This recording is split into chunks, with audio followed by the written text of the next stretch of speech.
a lot of times you can feel shut down if you're having intense emotions about things and everyone is telling you it's really not that big a deal. I'm not sure why you can't let it go, so on and so forth. So to just know that, to understand about yourself and give yourself the self-love of, yeah, I don't normally, if things are bothering me, if I feel it's unjust, I can't really let it go.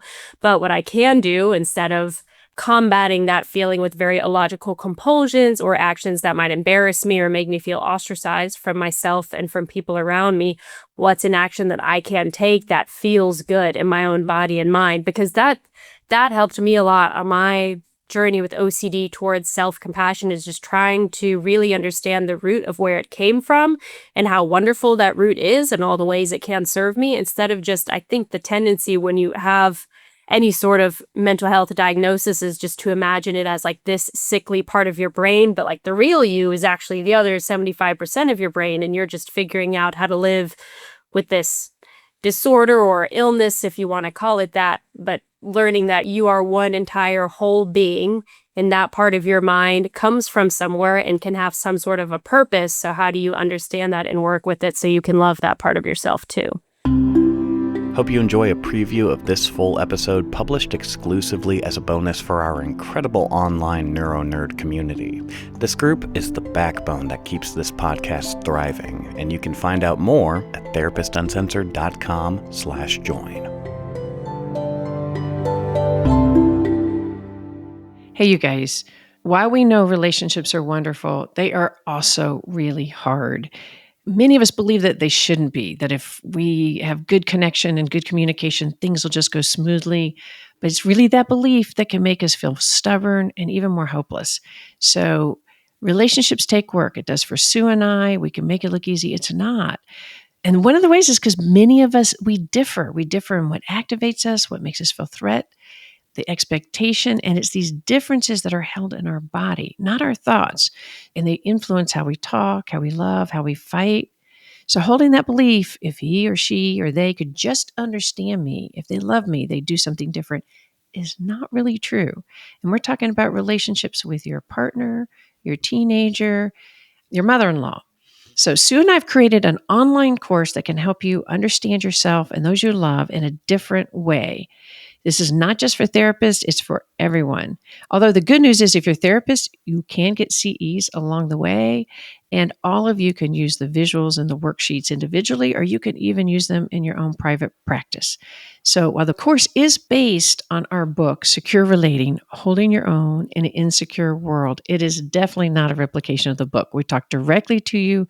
You learn how to understand more deeply your attachment, those you love, the neuroscience behind it, and how to build secure types of connections right now in your everyday relationships. Rather than changing one another, y'all can shift together in very important ways. It's very powerful. We're getting great reviews. Check it out. It's at therapistuncensored.com/BAS.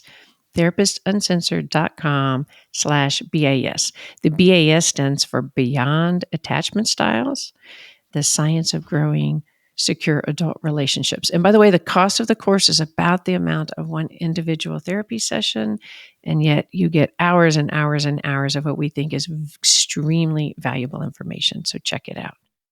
Hey everyone, I'm excited about this 3-part series focusing on anxiety, obsessional thoughts, and the spectrum of OCD. Most of us are dealing with more stress and anxiety than we know what to do with. We check the news, it's a catastrophe. It can be so hard to turn our anxious brains off so that we can be more connected to ourselves and those we love. But here's the truth. We all have worry. We all have intrusive thoughts, whether they're about the state of the world, your kids' health, or maybe it's fear of rejection from your partner, your friends.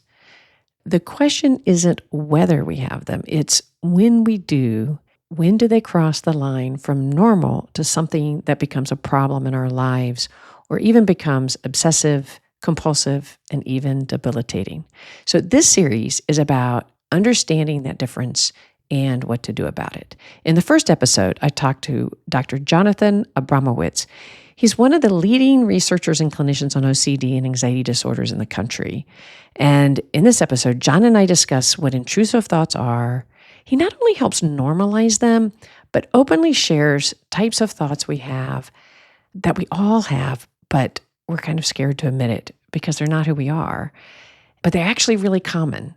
So I think this discussion alone is worth the listen, but we cover so much more. Jonathan dives into when such normal worry and thoughts cross the line into OCD territory and takes over, even becoming bullies to us, our thoughts becoming bullies.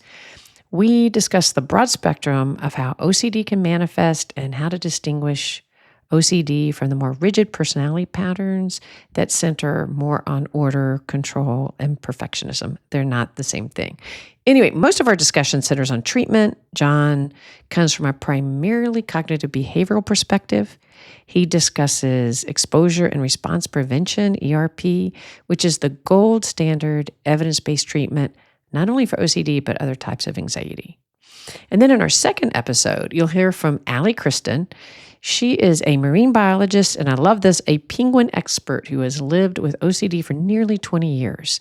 So Ally shares in this episode her personal journey with OCD, from childhood symptoms to her diagnosis at age 12, her experience in therapy, and most importantly, how she's continued to independently manage and work with her OCD in her daily life. So she talks about the tools that helped her most, including just how she continues to reframe her relationship to the obsessional parts of herself. Anyway, I love talking with her. She talks about integration, not eradicating this part of her. And then our final episode, we hear from Melissa Mose. She's an OCD specialist and therapist who integrates internal family systems, IFS, with traditional ERP treatment. Melissa brings an attachment-focused relational lens to obsessional thoughts and behaviors and her OCD work. So looking at the protective parts, the wounded parts, and how to work with the whole person, not just the symptoms.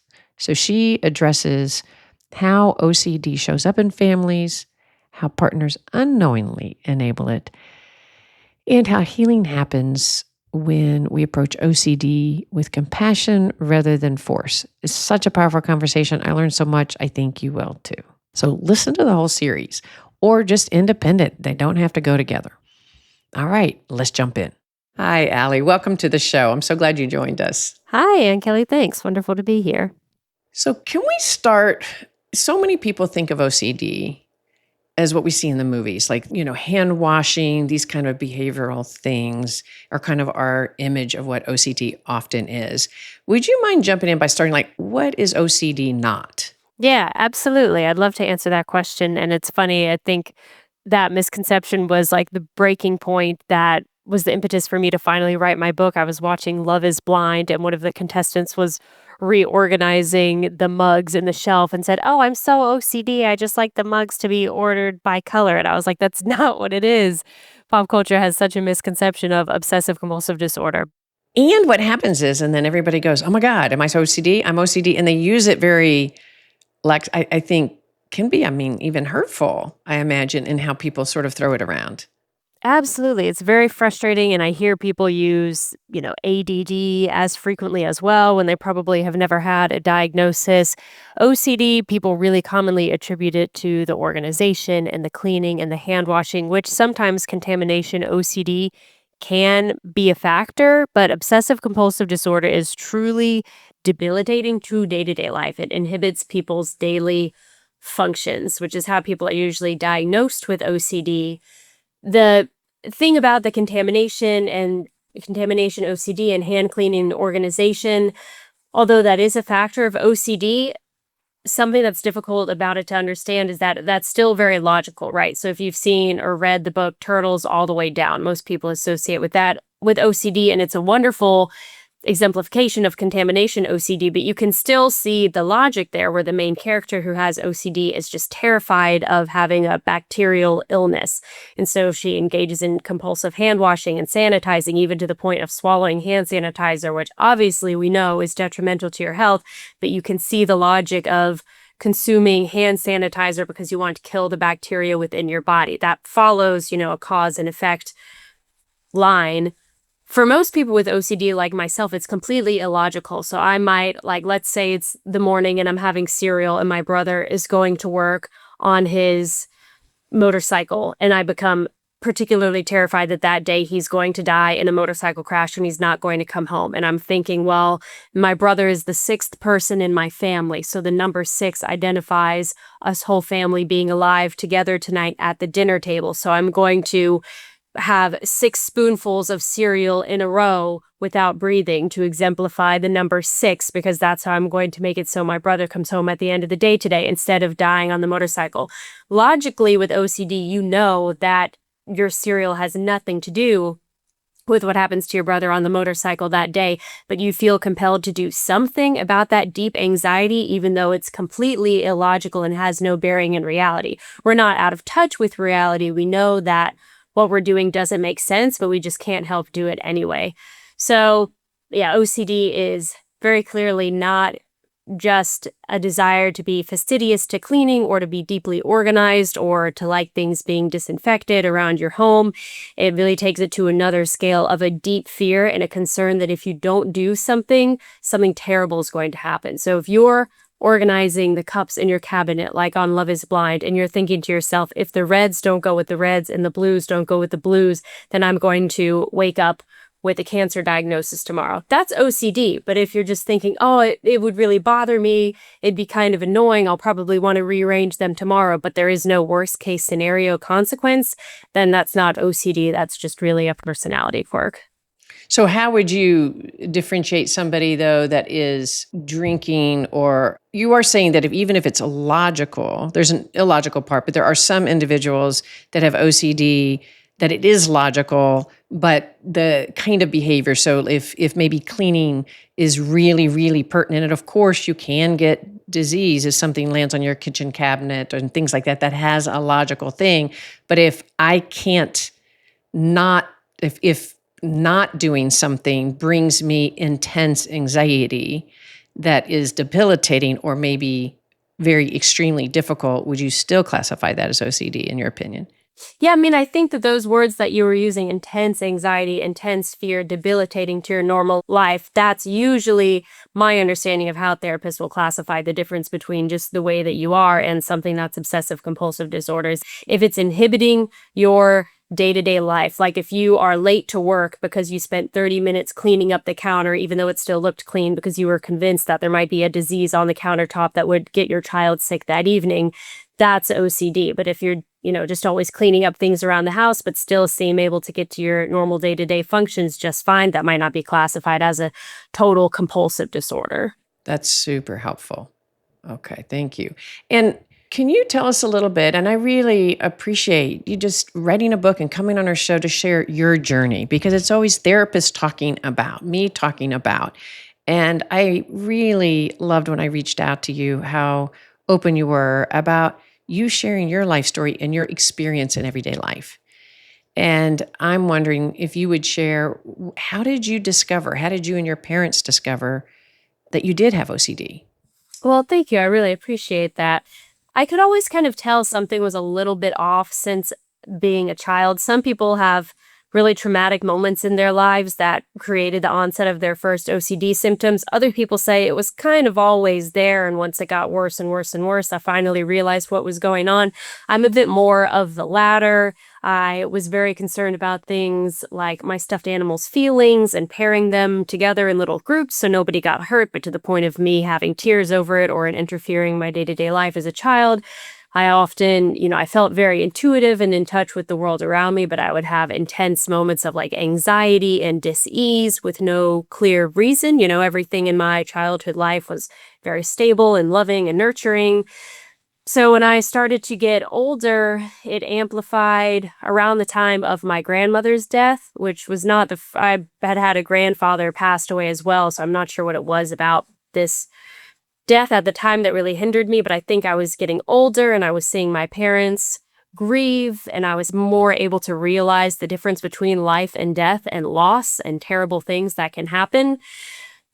So that was when my symptoms really amplified and became constant 24/7. So just instead of these things with my stuffed animals or being very anxious and obsessive as a child, I now was walking to my parents' bedroom at night, listening on the door to make sure I could hear them breathing, or I was obsessively praying to it wasn't even really in church, but obsessively praying to a God, asking for my parents to be spared when they went on a drive that evening. Or when I was walking over to their bedroom door to make sure I could hear them breathing, the OCD voice would say in my head, like, oh, you need to like walk on your tiptoes on the way over there, which will be uncomfortable for you, but it's your way of showing how much it matters that they remain alive. When I say it out loud, it sounds completely ridiculous.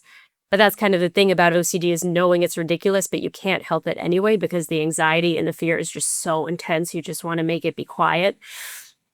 So I was suffering from that with my parents. They would notice it. They would have to help get me into bed every night because I'd be going around my room performing these, what I now know are called rituals with the stuffed animals, and just crying and exhausted. Couldn't get out of the house in the morning because I was performing compulsions and rituals. But they weren't really sure what was wrong. And eventually I was on a play date with one of my best girlfriends, and she told me, we were 12 years old, and she told me that she had OCD. And I said, what's that? And she said, when I would get out of the shower, I had to shake the towel under the shower door nozzle 4 times because there are 4 people in my family, and I was doing things like that. And my parents took me to a psychologist, and it turns out I had OCD. And I felt such profound relief because I was like, I think that's what I have. And if there is a name for it, then that means that it can be treated. And if it can be treated, maybe I won't be like this for the rest of my life. I was only 12, so the rest of your life feels like a very long time. So anyway, when my parents picked me up from the play date that day, I told them in the car, and they were both just really silent for a while, but I think they were relieved as well. And then they were able to fortunately, we were in Raleigh, so there are specialists for everything. It's a city with many universities around. So I went to a child OCD specialist and a psychiatrist, and they took it away from there. Wow. And I imagine what conflicting feelings your parents had, right? Because I think of myself as a parent, and you're working with children that have illogical thoughts or fears, or I'm going out on an evening out and your child starts to worry that something's going to happen to you, right? So there can be a string of logic to it, right? Your brother, something could happen, but what you're describing is it really became intrusive. And then there was the illogical element that it sounds like your parents were really aware of and tuned in, and to just keep trying to help it make sense wasn't going to help. And I think that's one reason why I'm so happy that you're here and talking, because I think, what would have how long would you have wondered what was going on had that not happened to you as a child? And then your parents had a name, and the relief to be able to act on it. Absolutely. Yeah, I agree completely. I think that there's so many people who have OCD. Maybe it's not full-blown 24/7, 365, but who definitely suffer from it and suffer in silence because you sound crazy when you talk about it, and you're cognizant enough to know that it's not logical, but also to not want to say anything to anybody and think it's just a weird quirk in your brain. So I think it's probably widely undiagnosed. Thanks for listening to this preview of bonus content. If you would like to continue with the episode or to support free worldwide access to important material like this, you can join our online community for as little as $5 a month at therapistuncensored.com/join. Thanks.